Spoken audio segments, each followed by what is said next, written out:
Madam ಇದೇನು palm ಕಾಣಿಸ್ತಾ ಇದೆ, ಇದಕ್ಕೂ ನಿಮ್ಮ ಈ ಥ್ರೋಬಾಲ್ಗೂ ಏನು ಸಂಬಂಧ ಇದೆ ಅಂತ ನಮ್ಮ ವೀಕ್ಷಕರಿಗೆ ಹೇಳ್ತೀರಾ? ಖಂಡಿತ. ಈಗ ನಮ್ಮ ಕೈ ಅಂತ ತಗೊಂಡ್ರೆ ಹಸ್ತದಲ್ಲಿ ನಮ್ಮ ದೇಹದ ಎಲ್ಲ ಅಂಗಾಂಗಗಳು ಬಂದು ಸೇರಿದೆ, ಅದರ ನರಮಂಡಲ ಸೇರಿದೆ, ಅಂದ್ರೆ ನರ್ವಸ್ ಸಿಸ್ಟಮ್ ಒಳಗಡೆ ಇರುವಂತದ್ದು. ಇಲ್ಲಿ ನೀವು ಸ್ಕ್ರೀನ್ ನಲ್ಲಿ ನೋಡ್ತಾ ಇದ್ದೀರಾ, ಇಲ್ಲಿ ಬ್ರೈನ್ ಅಂದ್ರೆ ನಮ್ಮ ಹೆಬ್ಬೆರಳಿನ ತುದಿಯಲ್ಲಿ ನಮ್ಮ ಮೆದುಳಿಗೆ ಸಂಬಂಧಪಟ್ಟಂತ ಒಂದು ನರ ಬಂದು ಸೇರಿರುತ್ತೆ. ಇಲ್ಲಿ ಕಾಣಿಸ್ತಾ ಇದೆ ಅಲ್ಲ, ನಾವು ಥ್ರೋಬಾಲ್ ಆಡುವಾಗ ಸ್ಪಿನ್ ಮಾಡುವಾಗ ಇದೇ ಒಂದು ಭಾಗದಿಂದ ನಾವು ಸ್ಪಿನ್ ಮಾಡ್ತೀವಿ ಹೆಬ್ಬೆರಳಿಂದ. ಹೆಬ್ಬೆರಳು ತುಂಬಾ ಮುಖ್ಯ ಆಗತ್ತೆ ಅಲ್ವಾ?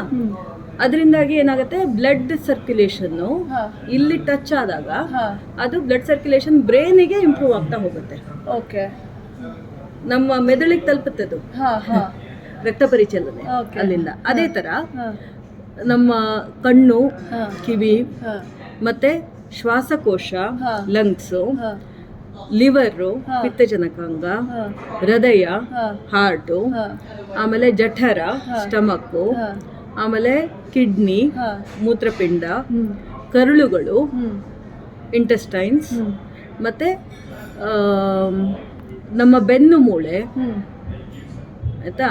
ಈ ತರ ಪ್ರತಿಯೊಂದು ಭಾಗನು, ದೇಹದ ಒಳಗಡೆ ಇರುವಂತ ಪ್ರತಿಯೊಂದು ಭಾಗವು ನಮ್ಮ ಅಂಗಾಂಗದಲ್ಲಿ, ನಮ್ಮ ಹಸ್ತದಲ್ಲಿ ಸೇರಿರೋದ್ರಿಂದ ಪ್ರತಿ ಸಲ ಥ್ರೋಬಾಲ್ ಅನ್ನು ಹಿಡಿದಾಗ ಅದು ಆಕ್ಯುಪ್ರೆಷರ್ ಕೊಟ್ಟು ಆ ದೇಹದ ಭಾಗಗಳಿಗೆಲ್ಲ ರಕ್ತ ಪರಿಚಲನೆ ಸರಿ ಆಗೋ ತರ ನೋಡ್ಕೊಳ್ಳುತ್ತೆ. ಈ ಬಾಲ್ ನಲ್ಲಿ ಏನ್ ತಾರೆ ನಾವು ನೋಡಿದೀವಿ, ಅದರಿಂದ ಇದು ಈ ರೀತಿ ಆಗತ್ತೆ. ಹೌದು, ಈ ರೀತಿ ಆಗತ್ತೆ. ಬ್ಲಡ್ ಸರ್ಕ್ಯುಲೇಷನ್ ಇಂಪ್ರೂವ್ ಆಗತ್ತೆ ದೇಹದಲ್ಲಿ. ಅವಾಗ ಏನಾಗುತ್ತೆ, ನಮ್ಗೆ ಯಾವ್ದೋ ಒಂದು ನೋವು ಇರುತ್ತೆ ಯಾವ್ದೋ ಒಂದು ಭಾಗದಲ್ಲಿ, ಅಥವಾ ಹೊಟ್ಟೆ ನೋವೇನೋ ಬಂದಿರುತ್ತೆ, ಕಣ್ಣು ನೋವು ಬಂದಿರುತ್ತೆ, ತಲೆ ನೋವು ಬಂದಿರುತ್ತೆ, ಏನೇ ಬಂದಿದ್ರು ನಾವು ಥ್ರೋಬಾಲ್ ಅನ್ನ, ಅದರಿಂದ ಹೆಲ್ತ್ ಇಂಪ್ರೂವ್ಮೆಂಟ್ ಆಗತ್ತೆ ಇದರಿಂದಾಗಿ. ಮತ್ತೇನೇನ್ ಬೆನಿಫಿಟ್ಸ್ ಇದೆ ಅಂತ ಕೇಳ್ಬೋದಾ? ಇದು ಆಂಟಿ ಏಜಿಂಗ್ ಅಂತ ಕೇಳ್ಪಟ್ಟೆ ನಾನು. ರಿಂಕಲ್ಸ್ ಕಡಿಮೆ ಆಗತ್ತಂತೆ ವಯಸ್ಸಾದವರಲ್ಲಿ ಅಂತ ಕೇಳ್ಪಟ್ಟೆ. ಖಂಡಿತ. ಇದ್ರ ಬಗ್ಗೆ ನಮ್ಮ ವೀಕ್ಷಕರಿಗೆ ಹೇಳ್ಬೋದಾ? ಖಂಡಿತ, ಬಹಳ ಆಸಕ್ತಿದಾಯಕ ವಿಚಾರ ಇದು. ನಾವು ಇತ್ತೀಚೆಗೆ ಕಂಡು ಹಿಡಿದಿರುವಂತದ್ದು ಇದು, ಅಂದ್ರೆ ಕಂಡುಕೊಂಡಿದ್ದು. ನಾವೇನ್ ಮಾಡ್ತಾ ಇದ್ವಿ, ಈ ಒಂದು ಪರಿಣಾಮ ಏನಾಗತ್ತೆ ಅಂತಂದ್ರೆ ಯಾವ ವಯಸ್ಸವ್ರು ಬೇಕಾದ್ರೂ ಆಟ ಆಡ್ಬೋದು ಥ್ರೋಬಾಲ್ ಅನ್ನ. ನಾವು ಡಾಕ್ಟರ್ ಹತ್ರ ಹೋಗಿ ಹೇಳಿದ್ವಿ, ಈ ತರ ಒಂದು ಆಟ ಆಡಿಸ್ಬೋದ ನಾವು ಥ್ರೋಬಾಲ್ ಅನ್ನ ನಿಮ್ ಪೇಷಂಟ್ಸ್ಗೆ ಅಂತ. ಕಿಡ್ನಿ ಡಯಾಲಿಸಿಸ್ ಪೇಷಂಟ್ಸ್ಗೆ ನಾವು ಕೇಳಿದ್ದು ಡಾಕ್ಟರ್ ಹತ್ರ. ಅವರು ಡಾಕ್ಟರ್ ಅರವಿಂದ್ ಅಂತ ನೆಫ್ರಾಲಜಿಸ್ಟ್, ಬಹಳ ಫೇಮಸ್ ಡಾಕ್ಟರ್ ಅವರು. ಅವ್ರ ಹತ್ರ ಹೋಗ್ಬಿಟ್ಟು ನಾವು ಥ್ರೋಬಾಲ್ ಆಡಿಸ್ಬೋದಾ ನಿಮ್ ಪೇಷಂಟ್ಸ್ಗೆ ಅಂತಂದ್ವಿ. ಅವರಿಗೆ ಒಂಥರ ಏನಪ್ಪ ಇದು ಪೇಷಂಟ್ಸಿಗೆ ಥ್ರೋಬಾಲ್ ಆಡಿಸ್ತೀನಿ ಅಂತ ಇವರು ಅಂತ. ನಾನು ಬಾಲ್ ನೋಡಿಲ್ಲ, ತಗೊಂಡ್ ಬನ್ನಿ ಅಂತಂದ್ರು ಅವರು. ನಾನು ಡಾಕ್ಟರ್ ಹತ್ರ ಬೆಂಗಳೂರು ಹಾಸ್ಪಿಟಲ್ ಅಂತ ಒಂದಿದೆ, ಅಲ್ಲಿ ತಗೊಂಡ್ ಹೋದೆ ಬಾಲನ್ನ. ತಗೊಂಡ್ ಹೋಗ್ಬಿಟ್ಟು ನೋಡಿ ಬಾಲ್ ಹಿಂಗಿರುತ್ತೆ, ಇದ್ರಲ್ಲಿ ಬಟನ್ಸ್ ಎಲ್ಲ ಇದೆ, ಗ್ರಿಪ್ ಇದೆ, ಇದರಿಂದಾಗಿ ಆಕ್ಯುಪ್ರೆಷರ್ ಆಗ್ಬೋದು, ಹೆಲ್ಪ್ ಆಗ್ಬೋದು ನಿಮ್ ಪೇಷಂಟ್ಸ್ಗೆ ಅಂತ ಅವ್ರು ನೋಡಿದ್ರು. ಆಯ್ತು ನೋಡೋಣ, ಟ್ರೈ ಮಾಡೋಣ, ಬಾಲ್ ಇಟ್ಬಿಟ್ಟು ಹೋಗಿ ಅಂತಂದ್ರು. ಆಮೇಲೆ ಒಂದು ವಾರ ಆದ ನಂತರ ನಾನ್ ಮತ್ತೆ ಫಾಲೋ ಅಪ್ ಮಾಡೋಕ್ ಹೋಗಿಲ್ಲ, ಇದು ಏನೋ ಒಂಥರ ಅಧಿಕ ಪ್ರಸಂಗ ಆಯ್ತಾ ನಂದು ಅಂತ ಸುಮ್ನೆ ಬಿಟ್ಬಿಟ್ಟೆ. ಒಂದ್ ವಾರ ಆದ ನಂತರ ಅವ್ರು ವಿಡಿಯೋ ಕಳ್ಸಿದ್ರು ನನ್ಗೆ. ಕಿಡ್ನಿ ಡಯಾಲಿಸಿಸ್ ಯೂನಿಟ್ ಅಲ್ಲಿ ಒಳಗಡೆ ಪೇಷಂಟಿಗೆ ಬಾಲ್ ಕೊಟ್ಬಿಟ್ಟು ಆಡಿ ಅಂತಂದ್ರು. ಅವ್ರು ಆಟ ಆಡಿದ್ರು. ಹೆಂಗೆ ಅಂತ ಕೇಳಿದ್ರೆ, ಬಾಲ್ ಅನ್ನು ತೆಗೆದು ಕೆಳಗಡೆ ಹಿಂಗೆ ನೆಲಕ್ಕೆ ಹಾಕೋದು, ಪುಟ್ಸೋದು, ನೆಲಕ್ಕೆ ಹಾಕೋದು ಹಿಡಿಯೋದು, ನೆಲಕ್ಕೆ ಹಾಕೋದು ಹಿಡಿಯೋದು, ಗೋಡೆಗೆ ಹಾಕೋದು ಹಿಡಿಯೋದು, ಮತ್ತೆ ಇಬ್ರು ಪೇಷಂಟ್ಸ್ ಒಬ್ರಿಗೊಬ್ರಿಗೆ ಕೊಟ್ಬಿಟ್ಟು ಆಟ ಆಡೋದು, ಈ ತರ ಆಟ ಆಡಿದ್ರು. ಆವಾಗ ಅವರಿಗೆ ಇದು ಆಡ್ಸ್ಬೋದು ಅಂತ ಅನ್ಸುತ್ತೆ ಅಂತ ಅವ್ರು ವಿಡಿಯೋ ಕಳ್ಸಿದ್ರು ನಂಗೆ. ಸಂಪೂರ್ಣ ನೋಡಿ, ನಾನು ವಿಡಿಯೋ ಮಾಡಿದೀನಿ, ಆಟ ಆಡ್ಸ್ಬೋದು ನೀವು ಅಂತಂದ್ರು. ಮತ್ತೆ ಅದು ಕನ್ಸಿಸ್ಟೆನ್ಸಿ ಮೇನು. ಈಗ ಪೇಷಂಟ್ಸಿಗೆಲ್ಲ ಆಟ ಆಡಿಸುವಾಗ ತುಂಬಾ ಭಾರ ಇದ್ರೆ ಅವರಿಗೆ ಎತ್ತಕ್ಕಾಗಲ್ಲ, ಅಥವಾ ಅದು ತುಂಬಾ ಚಿಕ್ಕದಿದ್ರೆ ಕಷ್ಟ ಆಗತ್ತೆ ಅವರಿಗೆ. ಯಾಕೆಂದ್ರೆ ಕಣ್ಣಿಗೆ ಕಾಣದೇನೆ ಅದು ಅಕಸ್ಮಾತ್ ಬಿದ್ದು ಕಣ್ಣಿಗೆ ಏನಾದ್ರು ಹೊಡೆದ್ರೆ, ಕ್ರಿಕೆಟ್ ಬಾಲ್ ತರ, ಟೆನ್ನಿಸ್ ಬಾಲ್ ತರ ಎಲ್ಲ ಕಣ್ಣಿಗೆಲ್ಲ ಬಿದ್ರೆ ಪೆಟ್ಟಾಗತ್ತಲ್ಲ. ಇದಾದ್ರೆ ಸ್ವಲ್ಪ ದೊಡ್ಡದಿದೆ ಇದು ಸೈಜು, ಮತ್ತೆ ಸ್ವಲ್ಪ ಲೈಟ್ ಆಗಿದೆ, ಹಾಗಾಗಿ ಕಣ್ಣಿಗೆ ಬಿದ್ರು ಅಥವಾ ಎಲ್ಲೋ ಬಿದ್ರು ಏನು ಪೆಟ್ಟಾಗಲ್ಲ ಅಂತ ಅವರು ಧೈರ್ಯದಿಂದ ಹೇಳಿದ್ರು. ಸಂಪೂರ್ಣ ನೀನು ಆಡಿಸಬಹುದು ಅಂತ. ಅವತ್ತು ಧೈರ್ಯ ನಂಗೆ ಜಾಸ್ತಿ ಬಂತು ಸ್ವಲ್ಪ. ಆವಾಗ ದೊಡ್ಡವರಿಗೆಲ್ಲ ಆಟ ಆಡ್ಸೋದಕ್ಕೆ ಸ್ಟಾರ್ಟ್ ಮಾಡಿದ್ವಿ ನಾವು.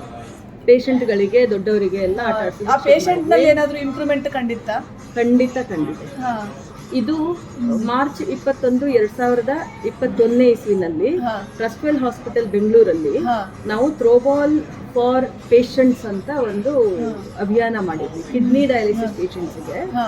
ಅದರಲ್ಲಿ ಒಬ್ಬರು ಪೇಷಂಟ್ ಮುಂದೆ ಬಂದ್ರು ನಾನು ಆಡ್ತೀನಿ ಅಂತ. ಅವ್ರಿಗೆ ಬಾಲ್ ಕೊಟ್ಬಿಟ್ಟು ಕೋವಿಡ್ ಸಿಚುವೇಶನ್ ಅವಾಗ ಯಾರು ಮನೆಯಿಂದ ಆಚೆ ಬರೋಂಗಿಲ್ಲ, ಎಲ್ಲ ಮಾಸ್ಕ್ ಹಾಕೊಂಡು ಓಡಾಡ್ತಾ ಇದ್ವಿ ಅವಾಗ. ಅವರಿಗೆ ಬಾಲ್ ಕೊಟ್ಬಿಟ್ಟು ನೀವು ಆಟ ಆಡಿ, ನಾವು ಆನ್ಲೈನಲ್ಲಿ ನಿಮ್ಗೆ ಟ್ರೈನಿಂಗ್ ಕೊಡ್ತೀವಿ ಅಂತ ಆನ್ಲೈನ್ ಟ್ರೈನಿಂಗ್ ಶುರು ಮಾಡಿದ್ವಿ ಅವ್ರಿಗೆ. ಅವರಿಗೆ BP ತುಂಬಾ ಫ್ಲಕ್ಚುಯೇಟ್ ಆಗೋದು. ನಾವು ಪ್ರತಿ ವಾರದಲ್ಲಿ 2 ದಿನ ಟ್ರೈನಿಂಗ್ ಮಾಡ್ತಾ ಇದ್ವಿ. 2 ದಿನನೂ ಅವ್ರದ್ದು BP-ಯನ್ನು ಚೆಕ್ ಮಾಡ್ತಾ ಇದ್ವಿ.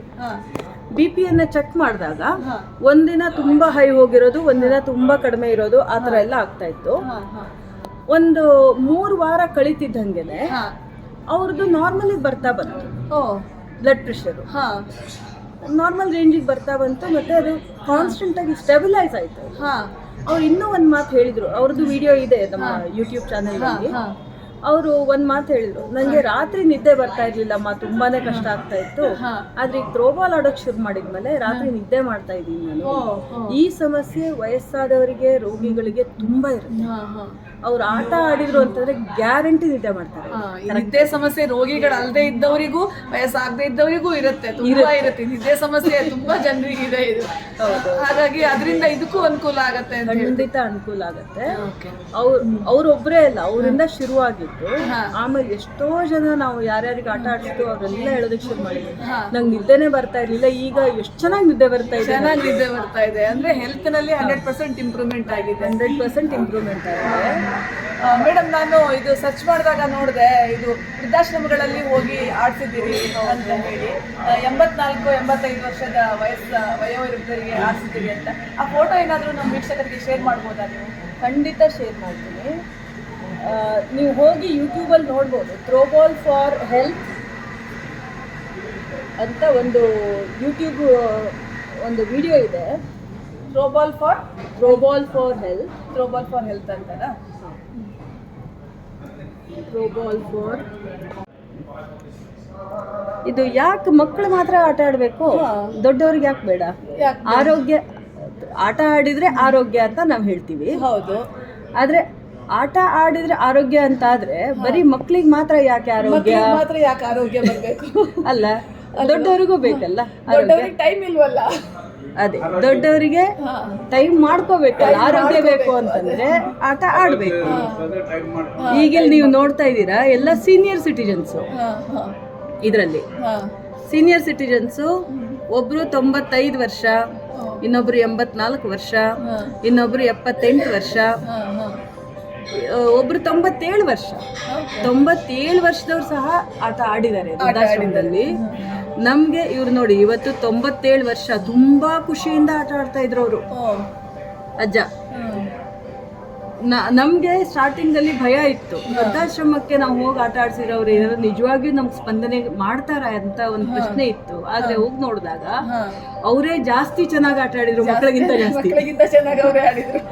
ಮತ್ತೆ ಖುಷಿಯಿಂದ ಆಟ ಆಡಿದ್ರು. ನಮ್ಗೆ ಯಾರು ಆಟನೇ ಆಡ್ಸಿರ್ಲಿಲ್ಲ ಅಂತ ಒಂದು ಭಾವನೆ ಇತ್ತು. ಕೆಲವರು ಅದರಲ್ಲಿ 84 ವರ್ಷದವರೆಲ್ಲ, ನಾನು ಇದೇ ಮೊದಲು ಆಟ ಆಡ್ತಾ ಇರೋದು, ನಾನು ಆಟನೇ ಆಡ್ತಾ ಇರ್ಲಿಲ್ಲ, ಲೈಫಲ್ಲೇ ಆಟನೇ ಆಡಿಲ್ಲ ಲೈಫಲ್ಲಿ ಅಂತ ಹೇಳಿ ಟ್ರಾಜಿಕ್ ಸ್ಟೋರಿ ಇರುತ್ತಲ್ಲ ಒಬ್ಬರದು. ಹೌದೌದು. ಇದು ಮನೆ ಅಪಾರ್ಟ್ಮೆಂಟ್ಗಳಲ್ಲಿ ಆಟ ಆಡ್ಸಿದ್ವಿ.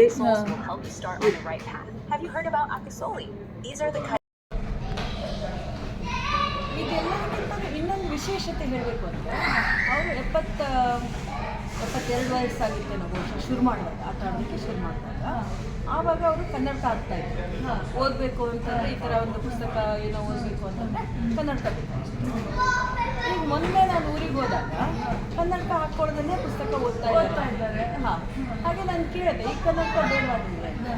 ಇಲ್ಲ, ನನಗೆ ಈ ಕನ್ನಡಕ ಬೇಕಾಗಿಲ್ಲ, ನಾನು ಆಟ ಆಡ್ತಾ ಇದ್ದೀನಲ್ಲ, ಈಗ ಇಂಪ್ರೂವ್ ಆಗಿದೆ, ಅದು ನನಗೆ ಕಣ್ಣಿನ ದೃಷ್ಟಿ ಇಂಪ್ರೂವ್ ಆಗಿದೆ. ಅದು ಆ ವಯಸ್ಸಲ್ಲಿ. ನಾನು ಅಂದ್ಕೊಂಡಿದ್ದು ಈಗ 40 ವರ್ಷದಲ್ಲಿ 40 ಬರುತ್ತೆ ಮಯೋಪಿಯಾ, ಸಹಜ. ಅದು ಬಂದಾಗ ನಾವೇನು ಮಾಡ್ತೀವಿ, ಕನ್ನಡಕ ತಲೆನೋವು ಏನೋ ಬಂದಾಗ ಡಾಕ್ಟರ್ ಹತ್ರ ತೋರಿಸಿದಾಗ ಕನ್ನಡಕ ಹಾಕ್ಕೊಳ್ಳಿ ಅಂತ. ಸಹಜವಾಗಿ ಅದೊಂದು 40 ವರ್ಷ ದಾಟಿದ ನಂತರ ಹೆಚ್ಚಿನ ಜನ ಕನ್ನಡಕಕ್ಕೆ ಹೋಗಲೇಬೇಕಾಗುತ್ತೆ. ಆದರೆ ಈ ಥ್ರೋಬಾಲ್ ಆಟ ಆಡ್ತಾ ಅವರಿಗೆ ಕನ್ನಡಕದ ಅವಶ್ಯಕತೆ ಕಡಿಮೆ ಆಗಿದೆ. ನನಗೂ ಸಹ ಹಾಗೆ, ನಾನು ಥ್ರೋಬಾಲ್ ಆಟ ಆಡ್ತಾ ಇದ್ದಾಗ ನನಗೆ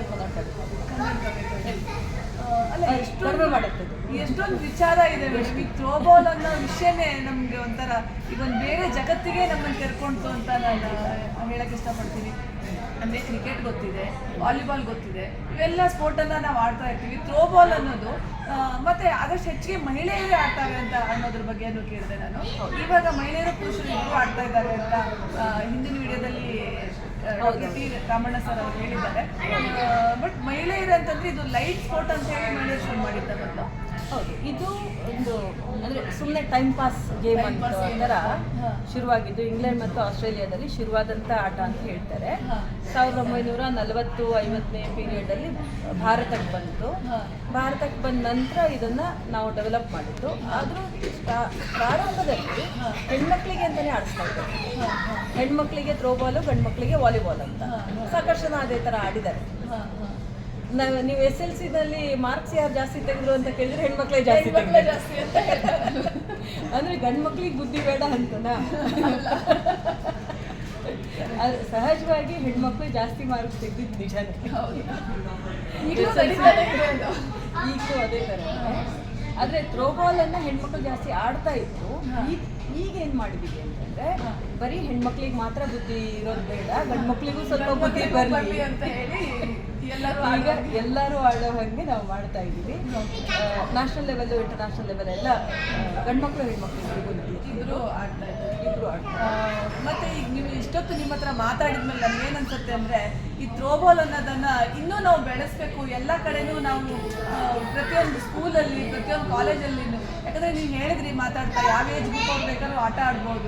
ಮನಸ್ಸಿಗೆ ಖುಷಿ ಸಿಗುತ್ತೆ, ಎಷ್ಟೊಂದು ಹೆಲ್ತ್ ಬೆನಿಫಿಟ್ಸ್ ಇದೆ, ಆ್ಯಂಟಿ ಏಜಿಂಗ್ ಆಗಿ ಆ್ಯಕ್ಟ್ ಮಾಡುತ್ತೆ.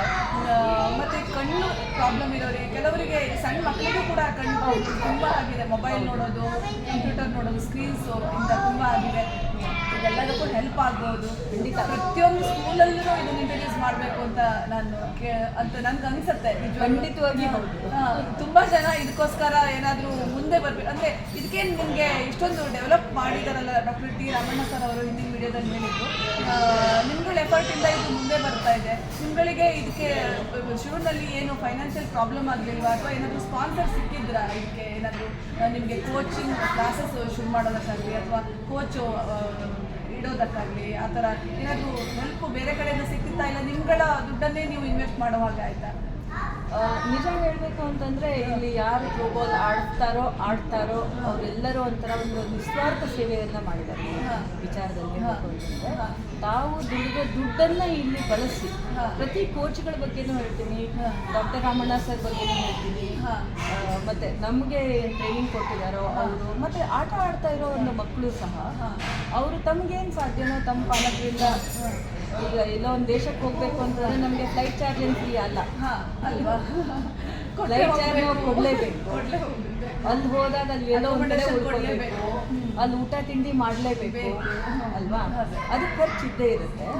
ಸಾಮಾನ್ಯ ಈಗ ಅಂತಾರಾಷ್ಟ್ರೀಯ ಮಟ್ಟಕ್ಕೆ ಹೋಗುವಾಗ ನಮ್ಗೆ ಅಷ್ಟೊಂದು ದೊಡ್ಡ ಸ್ಪಾನ್ಸರರ್ಸ್ ಸಿಕ್ಕಿಲ್ಲ. ಯಾಕಂದರೆ ಇದಕ್ಕೊಂದು ಆ ಲೆವೆಲ್ನಲ್ಲಿ ನಾವು ಟಿ ವಿನಲ್ಲಿ ಬರೋ ಗೇಮ್ ಅಲ್ಲ ಇವತ್ತು, ಇನ್ನೂ ಬರಬೇಕು ಅಂತ ಅನಿಸ್ತಿದೆ. ಆದರೆ ಬೆಳೀತಾ ಇರುವಂಥ ಒಂದು ಗೇಮನ್ನು, ಯಾವುದೇ ಗೇಮ್ ಆಗಲಿ, ಥ್ರೋಬಾಲ್ ಅಂತ ಹೇಳಲ್ಲ, ಪ್ರತಿಯೊಂದು ಗೇಮು ಒಂದು ಬೆಳೆಯೋ ಒಂದು ಸಂದರ್ಭದಲ್ಲಿ ಅದನ್ನು ಬೆಳೆಸೋದಕ್ಕೆ ತುಂಬ ನಿಸ್ವಾರ್ಥವಾಗಿ ಸೇವೆ ಸಲ್ಲಿಸಿರ್ತಾರೆ. ಕೋಚ್ಗಳಾಗಲಿ, ಪ್ಲೇಯರ್ಸ್ ಆಗಲಿ, ಕಮಿಟಿ ಮೆಂಬರ್ಸ್ ಆಗಲಿ, ಫೆಡರೇಷನ್ ಅವರಾಗಲಿ ನಿಸ್ವಾರ್ಥ ಸೇವೆ ಮಾಡಿರ್ತಾರೆ. ಥ್ರೋಬಾಲ್ನಲ್ಲಿ ಒಂದು ತೂಕ ಜಾಸ್ತಿನೇ ಮಾಡಿದ್ದಾರೆ ಎಲ್ಲರ ನಿಸ್ವಾರ್ಥ ಸೇವೆಯಿಂದ ಈ ಮಟ್ಟಿಗೆ ಈ ಸ್ಪೋರ್ಟು ಇವಾಗ ಬೆಳೆದಿದೆ ಅಂತ ತಾವು ದುಡಿದನ್ನೆಲ್ಲ ಇದಕ್ಕೆ ಹಾಕಿದ್ದಾರೆ ಆ ರೀತಿಯಲ್ಲಿ. ಆದರೆ ಇನ್ನು ಮುಂದೆ ನಿಮ್ಗೆ ಅರ್ಥ ಆಯ್ತಲ್ಲ, ನೀವು ಆಟನೇ ಆಡಿಲ್ಲ ಅಂತ ಹೇಳಿದ್ರಿ ಬಂದಾಗ. ಈಗ ಒಂದು ಉತ್ಸಾಹ ಬಂತು ನಿಮಗೆ, ಈಗ ಆಟವನ್ನು ನಾವು ಬೆಳೆಸಬೇಕು, ನಾವು ಆಟ ಆಡಬೇಕು, ಪ್ರತಿಯೊಬ್ಬರು ಆಡಬೇಕು ಅಂತ ಬಂತಲ್ಲ. ಈ ಥರ ವೀಕ್ಷಕರಿಗೂ ಎಲ್ಲ ಒಂದು ಭಾವನೆ ಬರಬೇಕು. ಮತ್ತು ನಿಮ್ಮಿಂದ ಏನು ಸಾಧ್ಯನೋ ನೀವೊಂದು ದಾನ ಮಾಡಿದರೆ, ನಮಗೊಂದು ಸಹಕಾರ ಕೊಟ್ಟರೆ ಇದನ್ನು ನಾವೆಲ್ಲ ಸೇರಿ ಮುಂದೆ ತಗೊಂಡು ಹೋಗಬೇಕು. ಮೇಡಮ್, ಇವಾಗ ಮನೆಗಳಲ್ಲಿ ನೀವು ಹೇಳಿದ್ರಿ ನಿಮ್ಮ ಅತ್ತೆ ಆಡ್ತಾರೆ, ಅಮ್ಮ ಆಡ್ತಾರೆ, ದೊಡ್ಡಮ್ಮ ಆಡ್ತಾರೆ ಅಂತ, ಅವರಿಗೆಲ್ಲ ನೆಟ್ಟು ಮತ್ತು ಆ ಫೀಲ್ಡೆಲ್ಲ ಸರಿ ಅದು ಸಿಕ್ಕಿತ್ತಾ, ಅಥವಾ ಎಲ್ಲಿ ಬೇಕಾದರೂ ಆಡ್ಬೋದು ಅಂತ ಸ್ಪೋರ್ಟ್ ಆಯಿತು ಮನೆಗಳಲ್ಲಿ? ಇದು ಮನೆ ಒಳಗಡೆ ಆಡ್ತಾರೆ ಇವರೆಲ್ಲ. ಮನೆಯಿಂದ ಆಚೆ ಹೋಗಿ ಆಡಲೇಬೇಕು ಅಂತ ಇಲ್ಲ. ನಾನು ಹೇಳಿದ್ನಲ್ಲ, ಥ್ರೋಬಾಲ್ನಿಂದ ನಿಮಗೆ ಅಕ್ಯುಪ್ರೆಷರ್ ಆಗುತ್ತೆ. ಬಾಲನ್ನು ತಗೊಂಡು ನೀವು ಸುಮ್ಮನೆ ಕುರ್ಚಿ ಮೇಲೆ ಕೂತ್ಕೊಂಡು ಟಿ ವಿ ನೋಡ್ತಾ ಆ್ಯಡ್ ಬಂದಾಗ ಸುಮ್ಮನೆ ಕೆಳಗಡೆ ಹಾಕಿ ಹಿಡಿದ್ರೂ ನಿಮಗೆ ಸಾಕು. ಅಲ್ಲೇ ಹೆಲ್ತ್ ಬೆನಿಫಿಟ್ ಸಿಕ್ತು ನಿಮಗೆ. ನಮ್ಮ ಅತ್ತೆ ಏನು ಮಾಡ್ತಾರೆ, ಟಿ ವಿ ನೋಡ್ತಾ ಕೂತಿರ್ತಾರೆ, ಮಧ್ಯದಲ್ಲಿ ಆಡ್ ಬರುತ್ತಾ, ಬಾಲ್ ಹಿಡ್ಕೊಂಡು ಒಂದು ಸ್ವಲ್ಪ ಹೊತ್ತು ಕೆಳಗಡೆ ಹಾಕೋದು ಹಿಡಿಯೋದು, ಆಮೇಲೆ ಒಂದು ರೌಂಡ್ ಹಿಂಗೆ ಓಡಾಡ್ಕೊಂಡು ಆಟ ಆಡೋದು, ಕೆಳಗೆ ಹಾಕೋದು ಹಿಡಿಯೋದು, ಮೇಲೆ ಹಾಕೋದು ಹಿಡಿಯೋದು, ಈ ಥರ ಮಾಡ್ತಾರೆ. ಆ ಟೈಮ್ನಲ್ಲಿ ಅವರಿಗೆ ಎಕ್ಸಸೈಸ್ ಆಯಿತು, ಎಂಟರ್ಟೈನ್ಮೆಂಟು ಆಯಿತು, ಆರೋಗ್ಯನೂ ಆಯಿತು. ಆ್ಯಕ್ಚುಲಿ ದೊಡ್ಡವರು ಕೂಡ ಆಡಿದ್ರೆ ಸ್ವಲ್ಪ ಸ್ಟ್ರೆಸ್ ಫ್ರೀ ಲೈಫನ್ನು ಲೀಡ್ ಮಾಡ್ಬೋದು ಅಂತ ಅನ್ಸುತ್ತೆ. ಇವಾಗ ಇದ್ರ ವಿಶೇಷತೆ ಏನು ಅಂತಂದ್ರಲ್ಲ, ನಾವು ಎಡಗೈಲಿ ಬಲಗೈಲಿ ಎರಡು ಕೈಲಿ ಆಡಿದ್ವಿ. ನಂಗೆ ಬಲಗೈ ಸುಲಭ ಅನ್ನಿಸ್ತು ಅಂತಂದ್ರೆ ಎಡಗೈಲು ಆಡಬೇಕು ಅಂತ ಅಂದ್ವಿ.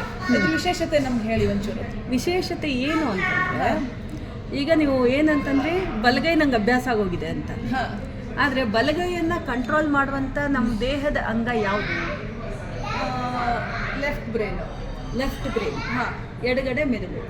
ಅಂದರೆ ಮೆದುಳಲ್ಲಿ ಎರಡು ಭಾಗ ಆಯಿತಾ. ಒಂದು ಭಾಗ ಎಡ ಮೆದುಳು, ಇನ್ನೊಂದು ಬಲ ಮೆದುಳು, ಕರೆಕ್ಟಾ? ಈಗ ಎಡ ಮೆದುಳು ನಮ್ಮ ಬಲಗೈಯನ್ನು ಕಂಟ್ರೋಲ್ ಮಾಡುವಂಥದ್ದು. ಯಾರ್ಯಾರು ಬಲಗೈಯನ್ನು ಜಾಸ್ತಿ ಬಳಸ್ತಾರೆ ಅಂದರೆ ಪ್ರಪಂಚದಲ್ಲಿ 90% ಜನ ಬಲಗೈಯನ್ನು ಜಾಸ್ತಿ ಬಳಸ್ತಾರೆ. ಅಂದರೆ ಅವರು ಎಡ ಮೆದುಳು ಚುರುಕಾಗಿರುತ್ತೆ ಅಂತ. ಓಕೆ, ಆಯ್ತಾ? ಈಗ ಬಲ ಮೆದುಳು ಎಡಗೈಯನ್ನ ಕಂಟ್ರೋಲ್ ಮಾಡೋದು. ಎಡಗೈಯಲ್ಲಿ ಹಾಕುವಾಗ ನಮಗೆ ನಿಧಾನ ಆಯಿತು, ಸ್ವಲ್ಪ ಕಷ್ಟ ಆಯಿತು, ಕರೆಕ್ಟಾ? ಅದರ ಅರ್ಥ ನಮ್ಮ ಬಲ ಮೆದುಳು ಸ್ವಲ್ಪ ಮಲ್ಕೊಂಡ್ಬಿಟ್ಟಿದೆ ಅಂತ ಅರ್ಥ. ಓಕೆ, ಅನಿದ್ದೆ ಮಾಡ್ತಾ ಇದೆ, ಅದನ್ನು ಎಬ್ಬಿಸ್ಬೇಕು. ಯಾಕೆ ಎಬ್ಬಿಸ್ಬೇಕಪ್ಪ? ಅದು ಮಲ್ಕೊಂಡಿದೆ ಅಷ್ಟೇನಂತೆ. ನನ್ನ ಬಲಗೈ ಇದೆ, ಯಾಕೆ ನಾನು ಬಲಗೈ ಮಾತ್ರ ಯೂಸ್ ಮಾಡಬಾರ್ದು ಅಂತ ಒಂದು ಪ್ರಶ್ನೆ. ಕರೆಕ್ಟಾ? ಈಗ ಇನ್ನೊಂದು ಪ್ರಶ್ನೆಗೆ ಹೋಗು.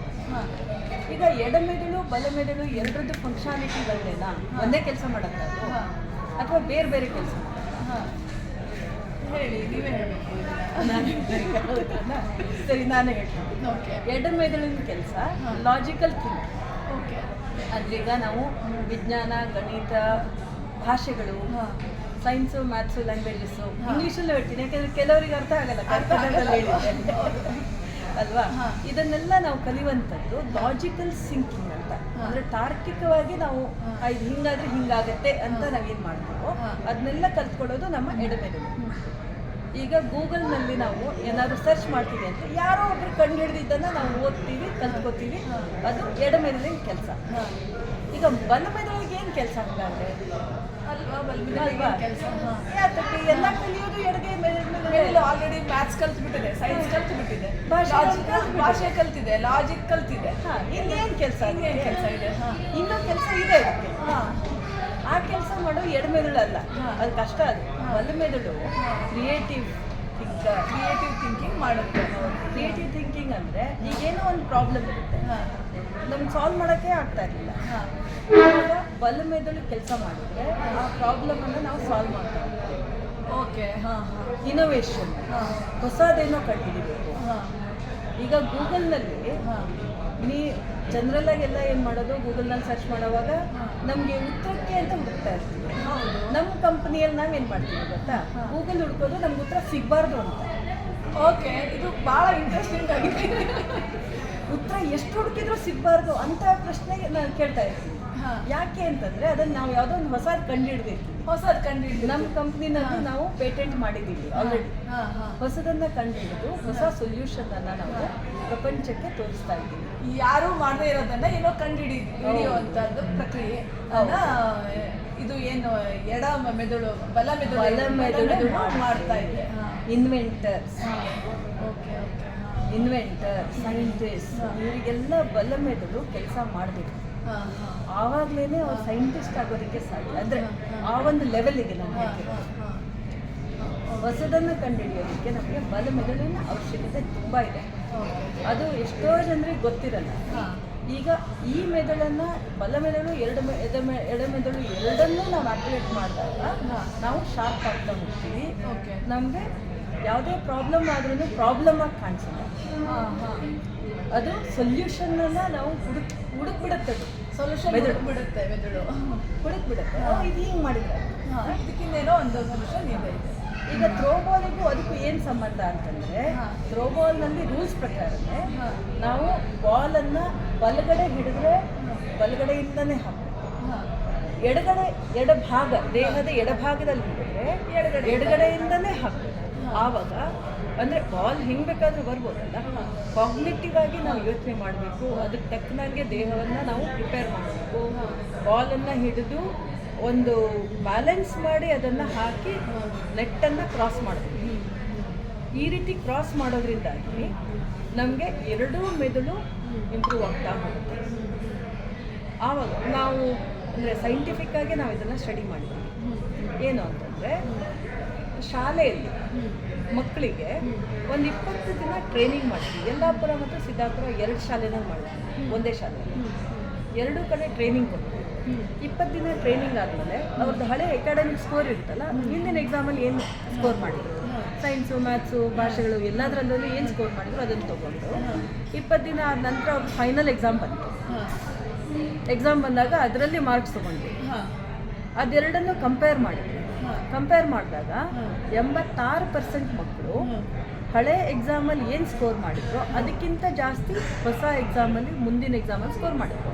ಓಕೆ, ಆಟ ಆಡಿದ್ಮೇಲೆ ಎಕ್ಸಾಮ್ನಲ್ಲಿ ಸ್ಕೋರ್ ಜಾಸ್ತಿ ಮಾಡಿದ್ರು. ಸ್ಕೋರ್ ರಿಂಕಲ್ ಫ್ರೀ ಅನ್ನೋದು ಒಂದು ಹೊಸ ವಿಷಯ ನಾವು ಕಂಡ್ಕೊಂಡ್ವಿ ಥ್ರೋಬಾಲ್ ಆಟ ಆಡಿಸಿ. ನಾವೇನು ಮಾಡ್ತಾ ಇದ್ವಿ ಅಂದರೆ, ಈಗ ಥ್ರೋಬಾಲ್ನಿಂದ ಎಲ್ಲರಿಗೂ ಉಪಯೋಗ ಆಗುತ್ತಲ್ಲ ಅಂತ ಎಲ್ಲ ವಯಸ್ಸವರೆಗೂ ಆಟ ಆಡಿಸೋದಕ್ಕೆ ಶುರು ಮಾಡಿದ್ವಿ. ಈಗ ನೀವು ನೋಡ್ತಾ ಇರೋದು ಸರಸ್ವತಿ ಹೆಗಡೆ ಅಂತ, ಅವರು 73 ವರ್ಷ ಆವಾಗ ಥ್ರೋಬಾಲ್ ಆಡೋದಕ್ಕೆ ಪ್ರಥಮವಾಗಿ ಶುರು ಮಾಡಿದ್ದು.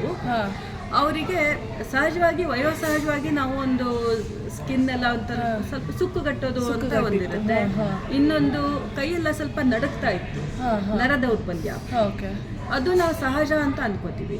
ಇನ್ನು ಅವರಿಗೆ BP, ಡಯಾಬಿಟಿಸು ಇದೆಲ್ಲನೂ ಇತ್ತು, ರಾತ್ರಿ ನಿದ್ದೆ ಬರ್ತಾ ಇರಲಿಲ್ಲ. ಅವರು ಸಿದ್ದಾಪುರದಲ್ಲಿ ನಾವೊಂದು ಪ್ರೋಗ್ರಾಮನ್ನು 2022-23 ಶುರು ಮಾಡಿದಾಗ ಅವರು ಥ್ರೋಬಾಲ್ ಆಡೋದಕ್ಕೆ ಶುರು ಮಾಡಿದ ನಂತರ ನಿದ್ದೆ ಬರೋದಕ್ಕೆ ಮೊದಲನೇದಾಗಿ ಶುರುವಾಗಿತ್ತು. ಚೆನ್ನಾಗಿ ನಿದ್ದೆ ಮಾಡ್ತಾ ಇದ್ರು ರಾತ್ರಿ. ಅದಾದ ನಂತರ ಒಂದು 3 ವಾರ ಕಳೀತಿದ್ದಂಗೆ ಕೈ ನಡಕ್ತಾ ಇದ್ದದ್ದು ನಿಂತಿತ್ತು. ಎಷ್ಟು ಕೈ ನಡಕ್ತಾ ಇತ್ತು ಅವರಿಗೆ ಅಂದ್ರೆ, ಒಂದು ಲೋಟ ಹಿಂಗ್ ಹಿಡ್ಕೊಂಡ್ರೆ ಗಡಗಡ ಗಡಗಡ ಅಂತ ನಡ್ಗೋದು. ಅವ್ರಿಗೆ ಸರಿಯಾಗಿ ಹಿಡ್ಕೊಳಕ್ ಆಗ್ತಾ ಇರ್ಲಿಲ್ಲ, ದೊಡ್ಡ ಪಾತ್ರೆ ಅಂತೂ ಹಿಡ್ಕೊಳಕ್ಕೆ ಆಗ್ತಾ ಇರ್ಲಿಲ್ಲ. ಆಮೇಲೆ ಥ್ರೋಬಾಲ್ ಆಡ್ತಾ ಒಂದು 3 ವಾರ ಕಳೀತಿದ್ದಂಗೆ ಅವರು ಆರಾಮಾಗಿ ಒಂದು ದೊಡ್ಡ ಪಾತ್ರೆ ಹಿಡ್ಕೊಂಡು ಬಡಿಸುವಷ್ಟು ರೆಡಿ ಆದ್ರು. ಪಂಕ್ತಿಯಲ್ಲಿ ಬಡಿಸುವಷ್ಟು ರೆಡಿ ಆದ್ರು. ಪ್ರತಿದಿನ ಆಡ್ತಾ ಇದ್ರ ಇವರು? ಪ್ರತಿದಿನ ಆಡ್ತಾ ಇದ್ರು ಅವರು. ಒಂದು ಎಷ್ಟು ಟೈಮ್ ಆಡ್ತಾ ಇದ್ರು ಡೈಲಿ? ಅಂದ್ರೆ ನಾವು ಟ್ರೈನಿಂಗ್ ಕೊಡುವಾಗ 1 ತಾಸು ಟ್ರೈನಿಂಗ್ ಅಂತ ಕೊಡ್ತಾ ಇದ್ವಿ. ಅದಾದ ನಂತರ ಅವರು ಒಂದು ಅರ್ಧ ಗಂಟೆ, 3/4 ಗಂಟೆ ಆಡ್ತಾ ಇದ್ರು. ಒಂದು ಫ್ಲೆಕ್ಸಿಬಲ್ ಟೈಮಿಂಗ್ಸ್ ಅಲ್ಲಿ ಆಡ್ತಾ ಇದ್ರು. ಆ ಥರ ಆಡ್ತಾ ಇದ್ರು. ಇಂಪ್ರೂವ್ಮೆಂಟ್ ಕಾಣ್ತಾ ಇದೆ, ತುಂಬಾ ಇಂಪ್ರೂವ್ಮೆಂಟ್ ಕಂಡಿದೆ. ಅದ್ರ ಜೊತೆಗೆ ಒಂದು 4-5 ವಾರ ಆಗ್ತಿದ್ದಂಗೆನೆ ಸ್ವಲ್ಪ ಈ ಕಣ್ಣ ಹತ್ರ ಎಲ್ಲ ಸ್ವಲ್ಪ ಸುಕ್ಕುಗಟ್ಟೋದು ಇದೆಲ್ಲ ನಮ್ಗೆ ಗೊತ್ತಾಗತ್ತಲ್ಲ, ಅದು ಫೋಕಸ್ ಮಾಡಿ ನೋಡಿದಾಗ ನಾವು ಫೋಟೋಸ್ಗಳನ್ನ ಮೊದಲಿಂದು ನಂತರದ್ದು ಫೋಕಸ್ ಮಾಡಿ ನೋಡಿದಾಗ ಹೌದಲ್ಲ ಸುಕ್ಕು ಕಡಿಮೆ ಆಗಿದೆ ಇಲ್ಲ ಅಂತ. ಅದು ನಮ್ಗೆ ಹೊಸ ವಿಷಯ, ನಮ್ಗೆ ಗೊತ್ತಿರ್ಲಿಲ್ಲ.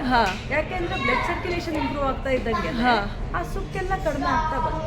ಅವ್ರಿಗೆ ಒಂದೇ ಅಲ್ಲ, ನಮ್ಮ ಅಮ್ಮನಿಗೆ 75 ವರ್ಷ ಈಗ, ಅವ್ರಿಗೆ ಸುಕ್ಕು ಕಡಿಮೆ ಆಗಿದೆ. ಆಮೇಲೆ ನಮ್ಮ ಅತ್ತೆಗೆ 79 ವರ್ಷ, ಅವರು ದಿನ ಆಡ್ತಾರೆ, ಮನೆಯಲ್ಲಿ ಆಡ್ತಾರೆ. ನಮ್ಮ ಅಮ್ಮ, ನಮ್ಮ ಅತ್ತೆ ಎಲ್ಲ ದಿನ ಆಡ್ತಾರೆ. ದೊಡ್ಡಮ್ಮ ಪ್ರತಿಯೊಬ್ರು ದಿನ ಆಟ ಆಡ್ತಾರೆ. ಅವರಿಗೆಲ್ಲ ಸುಕ್ಕು ಕಡಿಮೆ ಆಗಿದೆ, ದೇಹ ಒಂಥರ ಫಿಟ್ ಆಗಿದೆ. ಈಗ ನಿಮ್ಗೆ ನೋಡಿದ್ರೆ ಗೊತ್ತಾಗ್ಬಿಡುತ್ತೆ. ಈಗ ಇನ್ನೊಂದು ಕೆಲವೊಂದು ಫೋಟೋ ತೋರಿಸ್ತೀನಿ ನಾನು ನಿಮಗೆ. ಇಲ್ಲಿ ನೋಡಿ, ಇವರು ಪ್ರತಿಭಕ್ಕ ಅಂತ, ಇವರಿಗೂ ಅಷ್ಟೇ ಡಿಫ್ರೆನ್ಸ್ ಗೊತ್ತಾಗತ್ತೆ ನಿಮಗೆ, ಬಿಫೋರ್ ಮತ್ತೆ ಆಫ್ಟರು. ಇವರು ಮಾಲತಿ ಅಂತ ಒಬ್ರು HSR ಲೇಔಟ್ ಅಲ್ಲಿ, ಇವರು ವಿದ್ಯಾ ಅಂತ, ಈ ಥರ ಬೇರೆ ಬೇರೆಯವರು. ಇವ್ರು ನಮ್ಮಮ್ಮ. ನಿಮಗೆ ಡಿಫ್ರೆನ್ಸ್ ಗೊತ್ತಾಗತ್ತಲ್ಲ? ಡಿಫ್ರೆನ್ಸ್ ಗೊತ್ತಾಗ್ತಾ ಇದೆ ಬಿಫೋರ್ ಮತ್ತೆ. ಇವರು ನಮ್ಮ ದೊಡ್ಡಮ್ಮ. ಪ್ರತಿಯೊಬ್ಬರೂ ನೀವು ನೋಡ್ತಾ ಇದ್ರೆ ವ್ಯತ್ಯಾಸ ಅದು ಗೊತ್ತಾಗತ್ತೆ. ಅದು ಈ ಥರ ಇದರಿಂದ ಸುಕ್ಕು ಕಡಿಮೆ ಆಗತ್ತೆ ಅನ್ನೋದು ನನಗೆ ಗೊತ್ತಾಗಿದ್ದು ಆವಾಗಲೇ. ಆಟ ಆಡಿಸಿ ಅವರು ಚೆನ್ನಾಗಿ ಆಡ್ತಾ ಇದ್ರು. ಆಟ ಆಡಿದ್ಮೇಲೆ ಇದು ಚರ್ಮದ ಸುಕ್ಕು ಕಡಿಮೆ ಆಗ್ತಾ ಇದೆ, ಚರ್ಮದ ಸುಕ್ಕು ಕಡಿಮೆ ಆಗಿದೆ, ಆರೋಗ್ಯ ಇಂಪ್ರೂವ್ ಆಗಿದೆ, ರಾತ್ರಿ ನಿದ್ದೆ ಬರ್ತಾ ಇದೆ. ಡಬಲ್ ಹ್ಯಾಂಡ್ ಥ್ರೋ ಬಾಲನ್ನು ಹಿಂಗೆ ನಾನು ಹಾಕ್ತೀನಿ, ನೀವು ಬಾಲನ್ನು ಹಿಡಿದು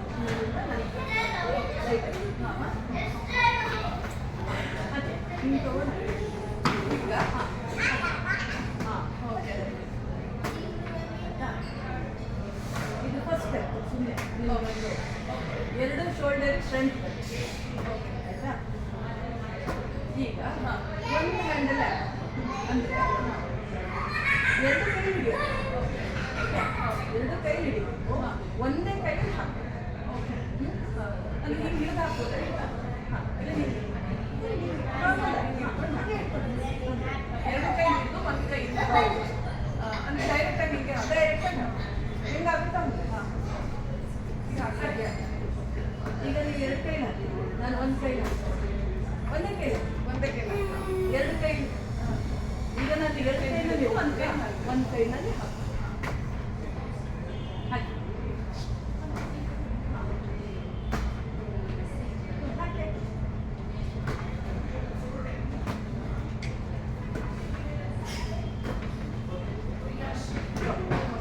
ಈಗ ನೀವು ಒಂದ್ಸಲ ಎಡಗೈನಲ್ಲಿ ಹಾಕಿದ್ರೆ ಒಂದ್ಸಲ ಬಲಗೈನಲ್ಲಿ ಹಾಕಿದ್ರಲ್ಲ, ಈಗ ಇನ್ನೊಂದ್ಸಲ ಟ್ರೈ ಮಾಡಿ.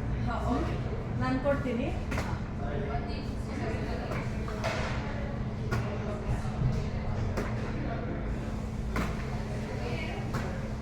ಈಗ ನೀವು ಎಡಗೈನೆಲ್ಲ ಹಾಕಿದ್ರೆ ಬಲಗೈನಲ್ಲಿ ಎರಡು ಕೈನೂ ಆಗಲ್ಲ. ಈಗ ಯಾವ ಕೈ ನಿಮ್ಗೆ ಸುಲಭ ಅಂತ ಅನಿಸ್ತದೆ? ಬಲ್ಗೈ ಸುಲಭ ಅಂತ ಅನಿಸ್ತೀನಿ. ಬಲಗೈ ಸುಲಭ ಯಾಕೆ? ಯಾಕೆಂದ್ರೆ ರೂಢಿಯಾಗಿದೆ ನಂಗೆ ಬಲ್ಗೈಲೇ ಎಲ್ಲ ಕೆಲಸ ಮಾಡಿ ಬಲ್ಗೈ ಸುಲಭ ಅಂತ ಅನ್ನಿಸ್ತು. ಈಗ ನಾವೇನು ಅನ್ಕೋತೀವಿ ಅಂದರೆ ಕುತ್ಕೊಂಡು ಮಾತಾಡೋಣ ಇದ್ರ ಬಗ್ಗೆ ಓಕೆ ಇದರಲ್ಲೊಂದು